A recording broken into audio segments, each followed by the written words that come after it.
L'Union européenne est en train de choisir son président. Les discussions avancent. Le Premier ministre belge de centre-droit, Herman Van Rompuy, devrait être désigné. La Britannique Catherine Ashton pourrait diriger la diplomatie. C'est lui qui, dorénavant, représentera notre continent auprès des autres grandes puissances de la planète. Problème, c'est exactement le rôle de Catherine Ashton, élue hier soir haut représentant pour les affaires étrangères. Tout va maintenant dépendre de la capacité de ces deux nouveaux visages à s'imposer sur la scène internationale. S'ils n'y arrivent pas, comme beaucoup le craignent ici à Bruxelles, eh bien l'Europe aura perdu une occasion unique d'exister.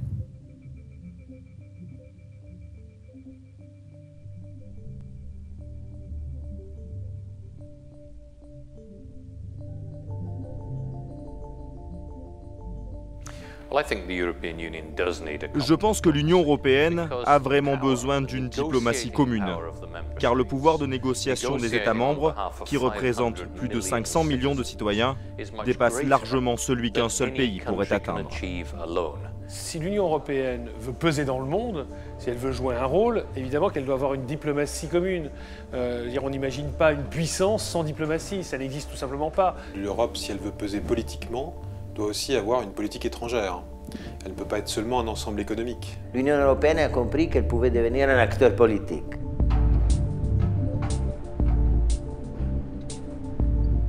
L'Europe, quel numéro de téléphone? Si la question que posait Henry Kissinger en 1970 est taquine, presque provocante, le secrétaire d'État américain était pourtant très proche de la vérité. Le traité de Lisbonne entre en vigueur le 1er décembre 2009. L'Europe affiche sa volonté de placer quelqu'un au bout du combiné, de faire entendre sa voix sur l'échiquier international. Le traité donne naissance à un service entièrement dédié aux affaires étrangères, le SEAE, Service européen d'action extérieure. Pour le diriger, un poste clé est créé, celui de haut représentant pour les affaires étrangères et la politique de sécurité. Au président du Conseil européen, poste également créé à Lisbonne et occupé par Herman Van Rompuy, et au président de la Commission, Manuel Barroso, s'ajoute un troisième interlocuteur européen, chef de la diplomatie, Catherine Ashton. L'Union européenne s'apprête à rendre un premier bilan de son service d'action extérieure, en marche depuis 3 ans. Mais pour beaucoup d'observateurs, le bilan est avant tout celui de Lady Ashton. La Britannique ne convainc pas.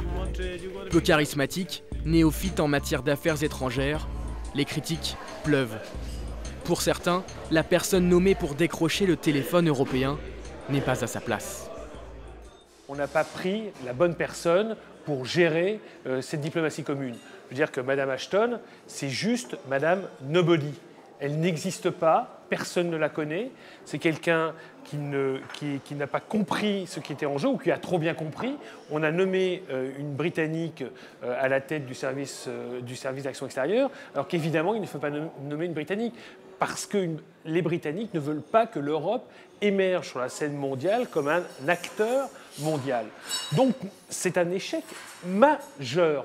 L'île d'Haïti, dévastée par un tremblement de terre, est une des toutes premières destinations de Catherine Ashton. Elle s'y rend 2 mois après le séisme, 2 mois trop tard pour de nombreux journaux. La presse la juge trop transparente, pas assez réactive. Sur place, l'intéressé se défend. Le commissaire à l'aide humanitaire est venu apporter une première réponse sur le terrain. Ce n'était pas mon rôle de faire ça. Je n'aurais pas été utile. Mon rôle est d'aider à la reconstruction sur le long terme et je suis persuadée que j'ai eu raison d'agir ainsi. Mais les journalistes ne sont pas convaincus. Ils ne voient Catherine Ashton que trop rarement. Vous avez donc quelqu'un qui est censé être la parole sur la scène mondiale de l'Union européenne, qui ne parle pas aux médias, qui a peur des médias, et quelqu'un qui ne parle qu'anglais. Que dirait-on d'un Français nommé à la tête de la diplomatie européenne ne parlant que français? Ça déclencherait des colibés. Là, on trouve ça normal. Madame Ashton est juste quelqu'un de totalement incompétent. Point.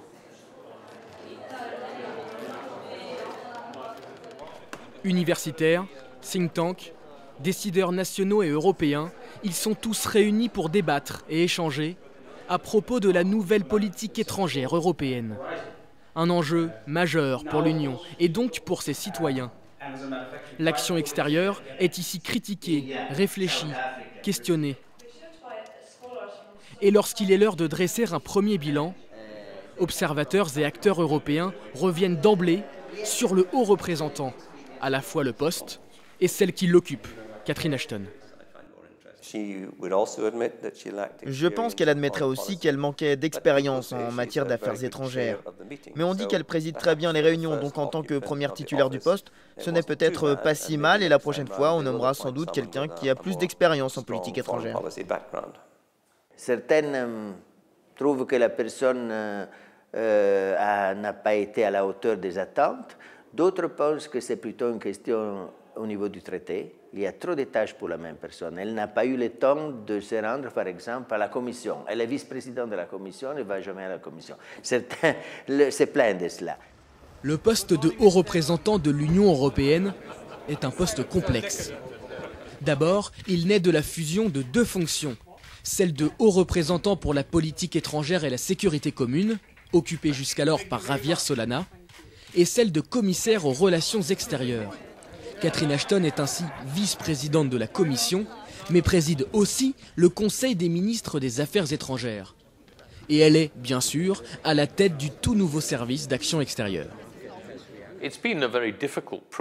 Le processus a été très délicat, car on attendait du haut représentant qu'il officie à son poste alors qu'il lançait le service européen d'action extérieure. C'est un peu comme si on demandait à quelqu'un de donner un récital de violon et d'apprendre à jouer de l'instrument en même temps. C'est une tâche extrêmement difficile. Le haut représentant arrive dans un paysage institutionnel où il faut tout créer. Le service d'action extérieure est implanté au cœur du quartier Schuman, à Bruxelles. Et le début du mandat de Catherine Ashton sera consacré à sa mise en route. Son porte-parole, Michael Mann, évoque une charge lourde et inédite. La mission initiale était simplement d'assurer la mise en place du service. Maintenant, il est sur pied et il montre déjà les avantages et la valeur ajoutée qu'il peut apporter.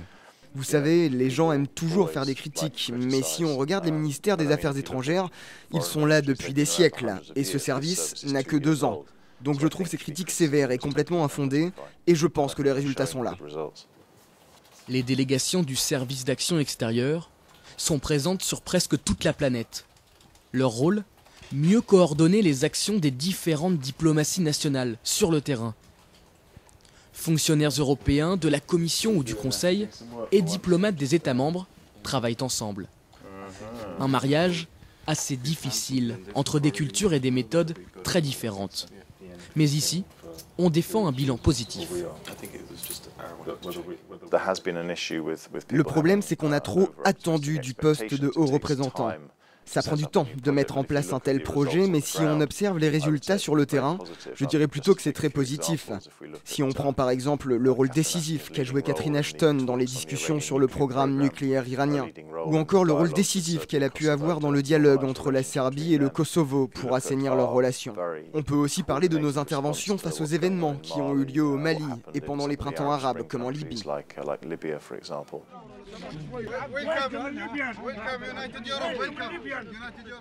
Le bilan est très mitigé parce qu'ils n'ont pas eu de chance du tout. Ça a commencé dans une période dans laquelle la Méditerranée a explosé par la vague de révolte dans les pays arabes. Et deuxièmement, la crise économique et financière internationale débutée aux États-Unis est devenue une crise de l'eurozone. Donc, 2 facteurs, un interne et l'autre externe, qui ont rendu énormément difficile le défi du lancement de ce baby, et ce bébé qui est le service européen d'action extérieure. Le service est mis en place le 1er décembre 2010. 15 jours plus tard, naissent les printemps arabes. Un ras-le-bol général, un vent de révolte. Les populations s'insurgent contre des formes de pouvoir autoritaire. Certains pays arabes explosent. Tunisie, Égypte, Libye, Syrie. Face au mouvement de contestation, des dirigeants tombent, de nouveaux régimes naissent. Une suite d'événements hors du commun, historiques. Mais l'Europe n'est pas au rendez-vous avec l'histoire. l'Europe n'est pas au rendez-vous avec le présent, peut-être à cause de son passé. Il ne faut pas oublier que l'Union européenne a tissé des relations dans le cadre de ce qu'on appelle l'Union pour la Méditerranée avec la plupart des régimes autoritaires. Je voudrais rappeler que lorsque l'Union pour la Méditerranée est créée en 2008, le co-président, M. Sarkozy d'un côté, de l'autre, c'est M. Moubarak. Et font partie de cette Union pour la Méditerranée, la Tunisie de M. Ben Ali, la Libye de M. Kadhafi, etc., etc. Donc, l'Union européenne est mal à l'aise, vous comprenez?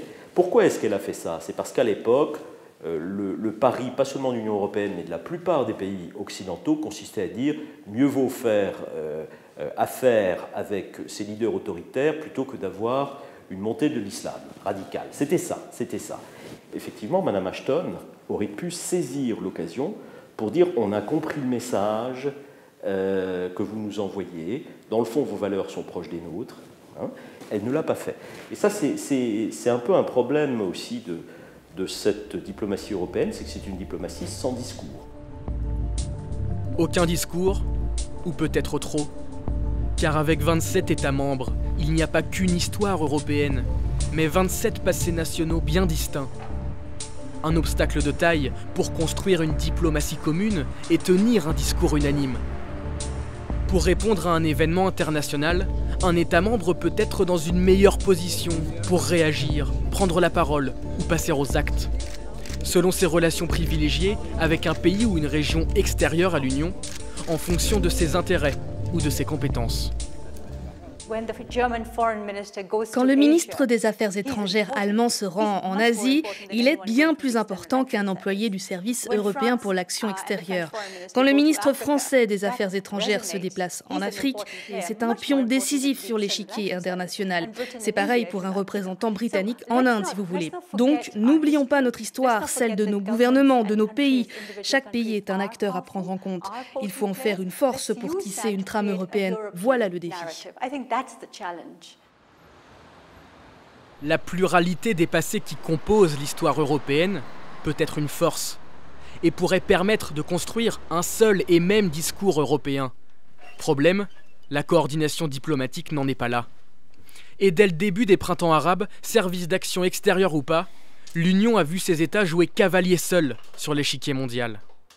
On a besoin de pays qui prennent des initiatives. Dans la Libye, c'est la France et l'Angleterre qui ont pris l'initiative, notamment avec l'OTAN, pour lancer une opération militaire, mais qui n'a pas eu lieu dans l'Union européenne, qui a eu lieu dans l'OTAN.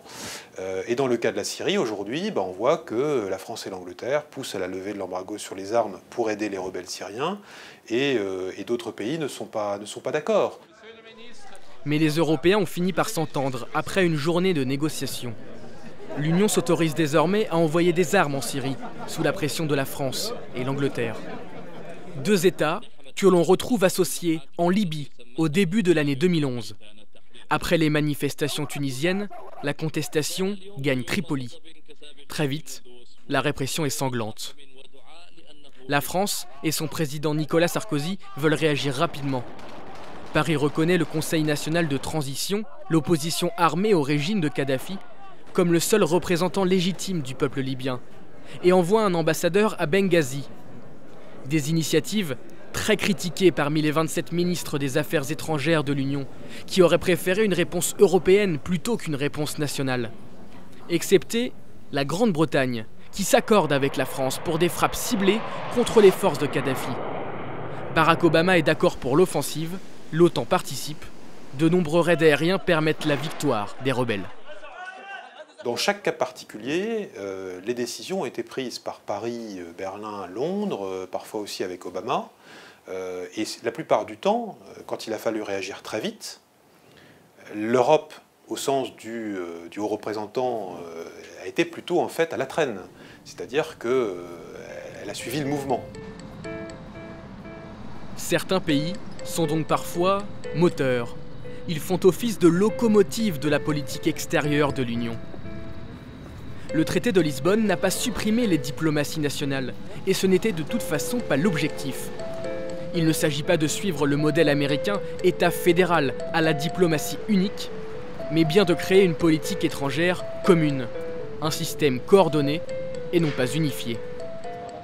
Comme la diplomatie européenne ne dispose pas des moyens d'action des diplomaties nationales, il n'y a pas le même personnel, il n'y a pas de service secret européen pour donner de l'information, et on doit donc compter à Bruxelles sur l'irrigation en termes de renseignement du service d'action européen extérieur. Ça ne marche pas parce que les diplomaties nationales ne veulent pas partager leurs renseignements et ne veulent pas disparaître au profit d'une diplomatie européenne. Donc de toute façon, le système tel qu'il était conçu ne pouvait déboucher que sur un échec. Le rêve européen est toujours présent dans les couloirs du Parlement. Mais l'envie et la volonté de créer une politique extérieure commune paraissent pour beaucoup artificielles. Certains espèrent plus, exigent davantage et sont déçus face au désintérêt criant des diplomaties nationales.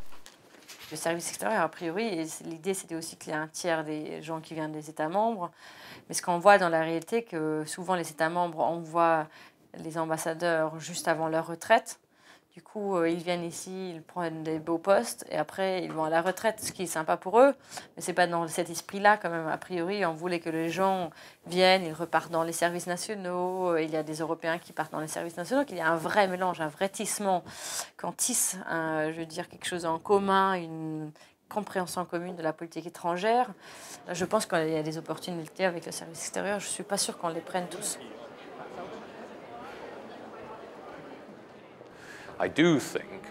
Je suis convaincu que le manque de volonté politique vient du fait que les gouvernements ont, ou plutôt pensent avoir des intérêts différents. Et certains États membres ne ratent pas une occasion de négocier directement avec une puissance extérieure sans se concerter avec ses partenaires européens. On peut par exemple parler de l'Allemagne et ses relations avec la Russie en matière de politique énergétique. Je pense plutôt que l'Allemagne s'isole et ne fasse rien, mais ni avec les Russes, ni avec les Chinois, ni avec les Français. C'est juste qu'on ne fait rien, on ne fait pas de politique étrangère. On se dit on est un acteur économique et basta. L'Union européenne éprouve de fortes difficultés à parler d'une seule voix. Exemple le plus probant, la Palestine.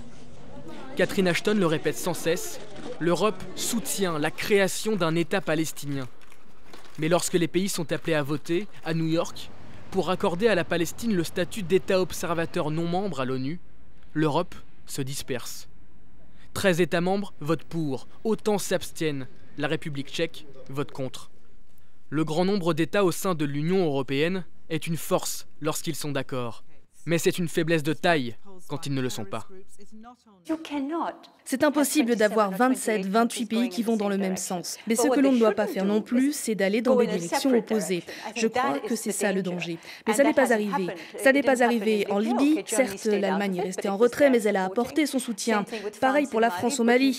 La Grande-Bretagne, l'Allemagne et d'autres pays l'ont soutenu. Je crois que c'est la réalité de notre monde. Certains pays ont du pouvoir et d'autres non. Vous vous rassemblez et vous êtes avec nous, de toute façon, la troisième section, c'est nous. La France est avec le Royaume-Uni la plus grande puissance militaire du vieux continent. Elle est aussi le pays qui, de par son passé colonialiste, a développé les relations les plus étroites avec l'Afrique. De bonnes raisons pour justifier la décision de Paris d'engager une guerre au Mali contre les islamistes. Le 11 janvier, François Hollande lance l'opération Serval. La France s'engage seule parce qu'il faut agir vite. Depuis quelque temps, les militaires, les services de renseignement faisaient savoir que les groupes djihadistes qui étaient au nord Mali pouvaient arriver à Bamako très rapidement. Voilà. Donc il fallait faire vite, Si vous réunissiez l'ensemble des 27, que vous décidiez d'un compromis, etc., chacun avec ses contraintes politiques intérieures, notamment les Allemands obligés de saisir le Bundestag, bon, les groupes djihadistes avaient largement le temps d'arriver à Bamako. Là, la France, il y avait une urgence, parce que Bamako risquait de tomber, elle est intervenue immédiatement. Une capacité de décision qui n'existe pas actuellement au sein de l'Union européenne.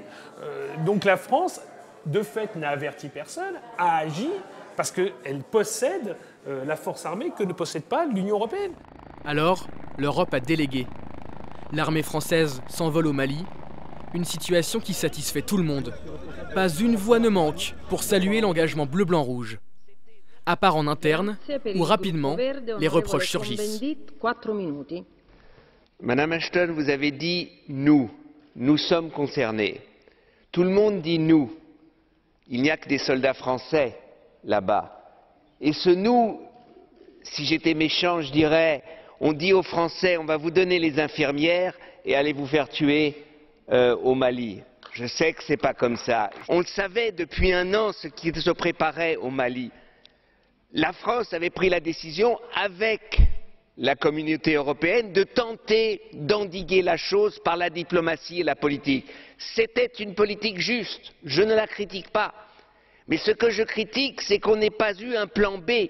Qu'est-ce qu'on fait si ça ne marche pas?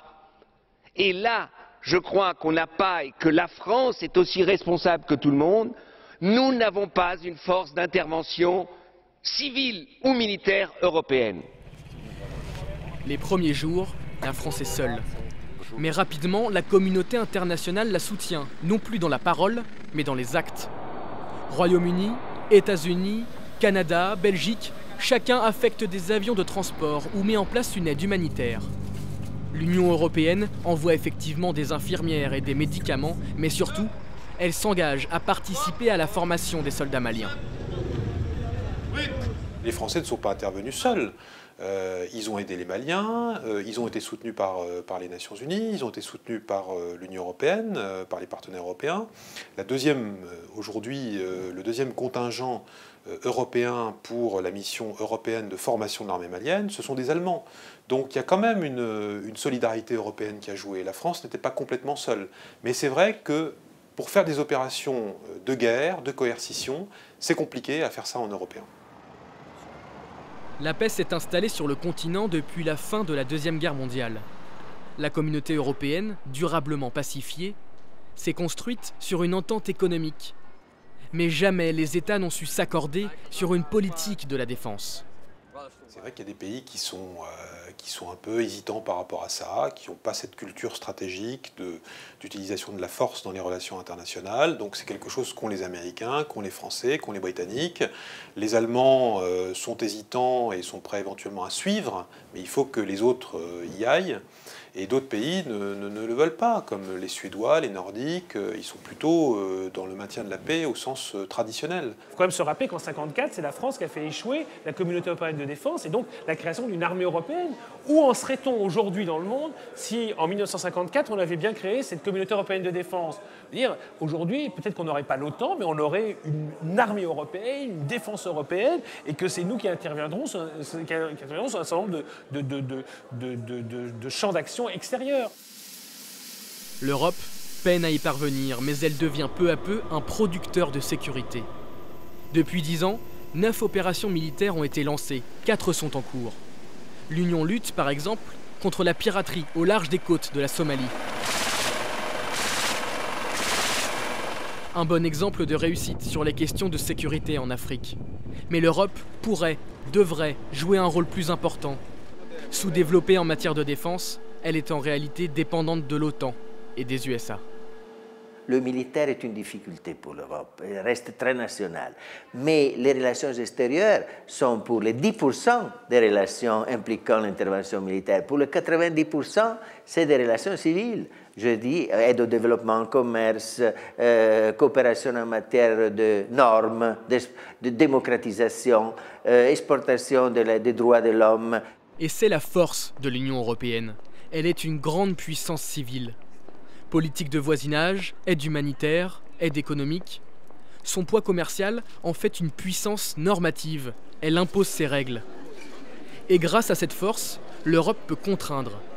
Menaces de sanctions, embargo, des armes pacifiques. L'Europe peut attaquer sans faire la guerre. Les pays du monde ont une bonne image des Européens. Et ils ont une image pacifique. L'Europe représente un peu ce que le philosophe Tsvetan Todorov a appelé une puissance tranquille. c'est-à-dire une puissance qui ne fait pas peur par rapport aux Américains et à leurs forces militaires. C'est une Europe avec laquelle on peut coopérer, c'est une Europe qui défend ses intérêts mais qui défend aussi des principes.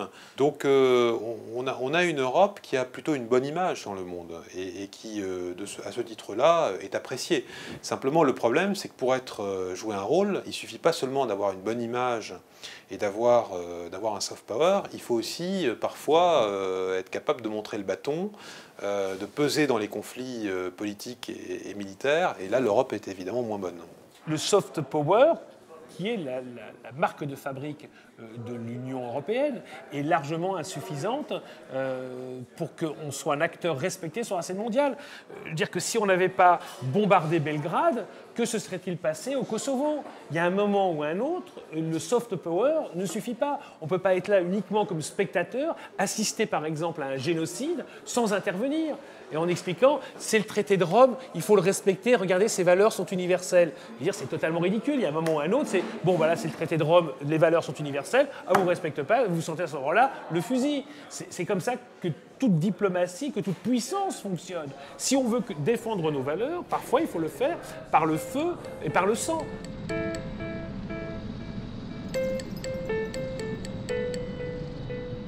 Encore incertaine sur sa manière de procéder, l'Europe se montre hésitante.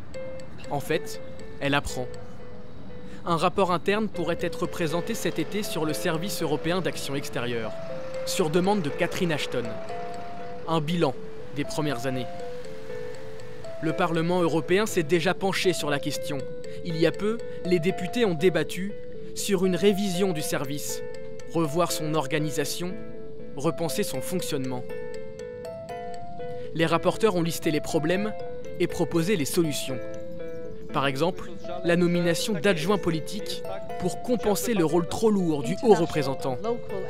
Ou encore, établir un quartier général militaire à Bruxelles pour la conduite des missions de sécurité et de défense, et ainsi éliminer une procédure extrêmement lente qui prive l'Europe de toute capacité de réaction. Ou enfin, l'élaboration d'un système de compte-rendu politique commun entre les délégations et les ambassades. En clair, une coordination plus étroite et plus efficace entre les États membres. C'est cette coopération qui est le talon d'Achille de l'Europe. L'Union semble l'avoir compris, elle connaît ses faiblesses et peut se donner les moyens de les corriger. Les solutions apportées sont ambitieuses, mais l'Europe doit savoir, à force d'expérience, que l'ambition ne suffit pas pour parvenir à ses fins.